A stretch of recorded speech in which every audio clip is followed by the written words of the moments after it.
Hey everyone, this is Kevin from Kevin's Micro Fleet. Today I've got a Micro Galaxy Squadron review. We're taking a look at the Series 7 Light Armor Class Armada Edition Vulture Droid. So we're going to take a look at the figure, at the vehicle, at the packaging. We'll do some measurements and we'll do a comparison. Let's go ahead and dive into the review. So let's start here with the packaging. First off, this is an Armada Edition. Armada Edition is a re-release of a previously released vehicle with updated deco of some sort. Or it's an evergreen vehicle that could be reintroduced. That would be a fleet building type of a vehicle, which this one definitely is. So you can see here on the side, it doesn't say Series 7, it just says Armada Edition. You can see down here on the bottom, we've got Vulture Droid number 34A for 34 Armada Edition. You get a picture of your droid as well as the Vulture Droid on there, and then you've got your Armada Edition sticker. As we turn this thing around, one of the coolest features of this box is this red deco here on the back. You got your blueprint you can cut out. It shows some of the other features of this vehicle. And then it doesn't show any of the other Armada class vehicles on this because this is something that could essentially be rolled out multiple times throughout the course of time. We'll see whether or not that happens. We've already got a bunch of Vulture Droids, but let's go ahead and see how this one stacks up relative to the others. If you want the UPC, there is the UPC on the bottom of the box. And we'll go ahead and take a look here at the figure and the vehicle. Now that I have this thing out of the box, here is what the interior of the packaging looks like. It's just got this Separatist logo here on this bottom part that shows you the Vulture Droid. And then you also have the Separatist logo on the back of the card, which again looks pretty cool if you like to collect the cards. Otherwise, just pitch it. So now let's go ahead and take a look at the actual Vulture Droid itself. So first things first, we'll take a look at the droid. So here is our battle droid. You can see you got that red card backing there on the back of that little piece. We'll go ahead and open this bad boy up. And so this is the same battle droid that we're getting with all of the other series. So there is no difference in this guy from a sculpt perspective relative to any of the others. He's just kind of like a tan plastic here molded into the shape of a battle droid. They did a great job with this, getting a bunch of the details for this figure because it's just so thin and difficult to be able to make as a toy. I think they did a really nice job. Again, you can see it's this very soft, rubbery type of material. And so if we look at this one compared actually to a couple of the other versions of the battle droid we got, here is the battle droid that we got. This is some type of a captain or sergeant or something like that with the yellow decal on it.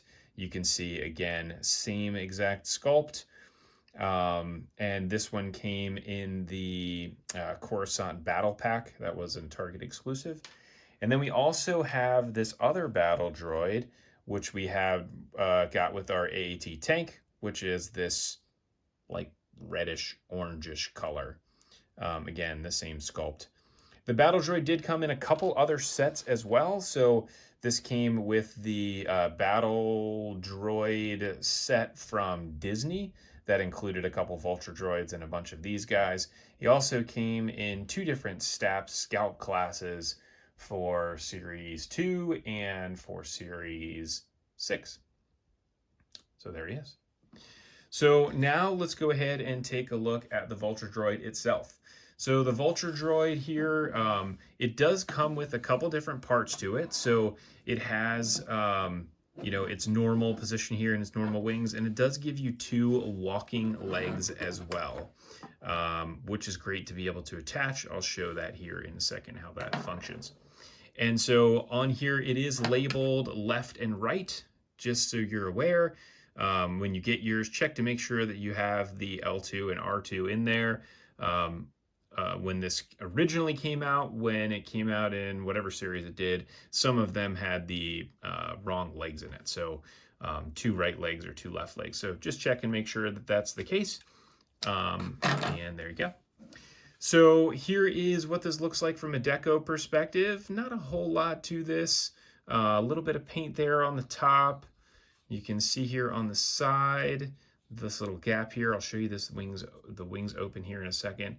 and there is the bottom of it. So very cool. The size of this is perfect for what I would imagine the Vulture Droid to be as it goes up against some of the other Jedi interceptors and stuff like that. So very, very cool. Now, this does have a couple different features to it. Actually, before we get to that, you can see this does have this brown wash on it, which helps to give it that weathering look. You can see how some of it has pooled here on the front. Just kind of is what it is. And then here we can see how the wings work. So each of these wings do open, so they will actually snap into position. And it's pretty challenging to get them to open like that initially. I think some of the wash can get stuck in there, and so it makes it hard to open it, but they will open. So there it goes, snapping all the way open just like that, which is very cool. And then, so now you have it in its battle position. These wings do disconnect as well. I would recommend that if you're going to take the wings off, I would close this down first. And again, it's kind of tricky to do that. Just to make sure that when you're pulling the wing off there, that it's a little bit easier to do. I mean, you can see I'm putting a lot of force in there to try to get this thing to pop off. Whew, there we go, came loose. So it's got a little groove on there that it's stuck into, that's on the interior, and that is what it looks like. So you can see they're trying to put that on there, kind of wore out the plastic just a little bit. Now, the other feature of this is actually the top part of the droid. So this is a cool way to be able to get a droid like this into the line, because ultimately this is a vehicle first line. And so we need to have actually a figure, a microfigure accessory that comes with each vehicle. And you can see with this guy, it actually has the ability to put a droid inside of the cockpit. It's not really something that works actually in the movies or anything like that. The droid is a droid, but it is cool to be able to store him in there and be able to close that down like that. So now with the legs on, I'm actually not going to go through and do that, but I'll show you what it looks like with the legs on it. So you take these guys off, and then here is what it looks like with the legs on it. So you can see the legs do move back and forth like that. You obviously can get the head to come up here. It's on a ball joint, so you have the ability to be able to move that around and pose it. And again, you can move those guys around.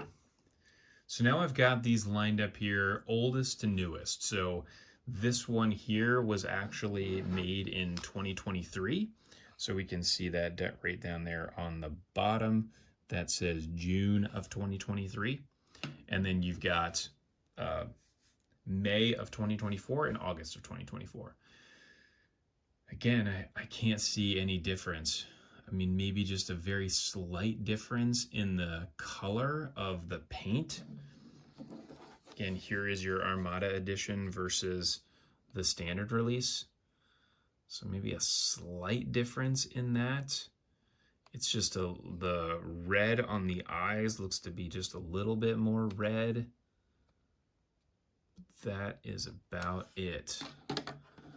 Can't see any other details on this that really make it stand out other than the date. So if you're looking to expand your Vulture Droid army, you certainly can do that with your Armada edition. There is one other version. Again, I was hoping that they would do this as the Armada edition. This is your CIS version that came in the Coruscant Battle Pack. That was a Target exclusive, which is a really cool one. That one's just not available really other than in that battle pack. So let's do some measurements of this to see. This guy is 2 inches wide. Top to bottom is 4 inches. And then here you've got, this guy is about 1 inch tall. So you can expand it out a little bit more when you have those wings expanded out. Obviously, when it's in its walking position, it's going to be as tall as the wings are wide. So this will be 4 inches tall, maybe just a smidge over 4 inches. So that is that. Let's go ahead and compare this to a couple other vehicles. So here is the Vulture Droid now compared to a couple other microgalaxy vehicles, just to show a little more of a size comparison. So starting on the left here, this is the Jedi Interceptor. This is actually a custom flight stand I have available on my Etsy page. It's in the description below if you are interested in getting that. But there is the size comparison. So looks like it's a little bit bigger than the Jedi Interceptor. I'm not 100% sure scale, to be perfectly honest. You can check out rebelscale.com. My buddy Jonathan's got a bunch of the scales on there to be able to identify that. So then here it is relative to the Naboo Starfighter. And you can see, again, the Naboo Starfighter is really, really long front to back, but it's just such a sleek looking vehicle. But cool to see them compared relative to one another because they fight against each other in the Phantom Menace. So that is all I've got here for your review. If you are interested in picking this up, it's available on Amazon. The link is in my storefront. That's in the description below. These are starting to pop up in stores as well. Thanks everybody for tuning in up to this point. If you like the video, please go ahead and like and subscribe and share this with all your friends so they can learn more about the Vulture Droid Armada Edition. Thanks for tuning in. I look forward to catching everybody on the next review.